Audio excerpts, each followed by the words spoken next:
So July 26th రోజు విజయ్ దివస్ పాకిస్తాన్లో అయింది. సో మనకు తెలిసిన ఇన్ఫర్మేషన్ ప్రకారం ఆ రోజు మనం సక్సెస్ అయ్యాం.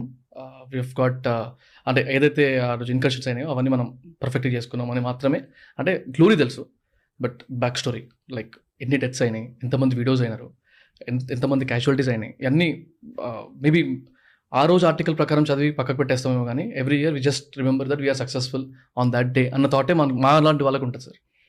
Like if we just decode అసలు ఏంటి the other side, I not call it as dark side, but the other side ఏమైంది అని కాసేపు మాట్లాడాలనుకుంటే, like on May 3rd if I'm not wrong, ఆ రోజు షెపర్డ్స్ అక్కడ మన పాకిస్తాన్ నుంచి వచ్చిన ఇన్కర్షన్స్ చూసి కొంతమంది వస్తున్నారు అనేది ఒకటి ఏదైతే అబ్జర్వ్ చేసి రిపోర్ట్ పాస్ అయిందో అక్కడి నుంచి we need to talk like if can we just decode or break down what happened there.